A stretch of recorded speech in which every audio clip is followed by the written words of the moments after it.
Welcome back. In today's video, I asked AI what would have been different if Stannis Baratheon won the Battle of the Blackwater. The immediate aftermath of his victory, King's Landing falls. Stannis' forces breach the walls of King's Landing after the wildfire is neutralized or mismanaged. With his disciplined troops and their naval experience, the city falls. Joffrey Baratheon is captured or killed. He's likely executed publicly as a usurper.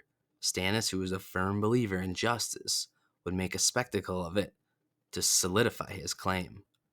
Cersei might have attempted to kill herself and Tommen, as was hinted in the books, to avoid capture. If captured alive, Cersei and Tommen would almost certainly have faced execution. Stannis would view them as illegitimate children of Jaime Lannister and guilty of treason. Tyrion might escape in the chaos depending on his luck and his allies. Stannis' reign would be marked by harsh justice and rigid austerity. The excesses of the Lannister regime would be curtailed and corruption purged. The Red Woman would play a significant role. The city's residents might witness public displays of her faith, including possible burnings of traitors or infidels. Stannis declares himself the true king, backed by Melisandre's proclamations of him as Azor Ahai. His focus on justice and law could win over some lords, but also alienate others who resent his rigid personality. If Tywin is in the field or retreating after Blackwater, his influence collapses. Without his strategic mind, House Lannister's power wanes. Stannis' victory would force many houses in the Crownlands and Stormlands to submit, solidifying his base of power. Some of Renly's former bannermen, like the Tyrells, may resist Stannis' rule. However, without the Lannisters as allies, they would face pressure to bend the knee or face retribution. The Tyrells' next move, the Tyrells might offer terms to Stannis seeking to maintain their influence in court. However, given Stannis' disdain for opportunists, he might refuse their overtures or demand harsh terms.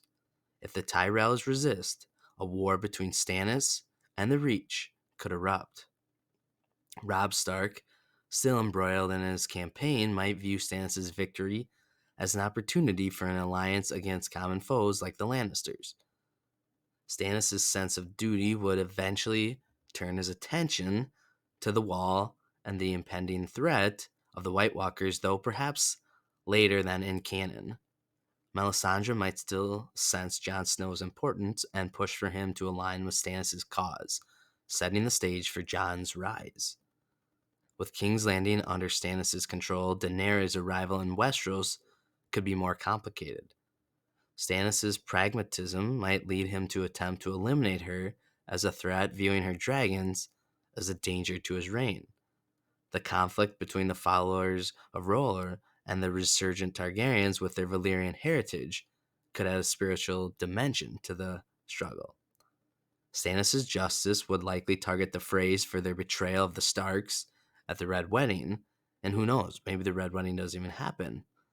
The spread of R'hllor's faith would likely create unrest in areas with strong ties to the faith of the Seven.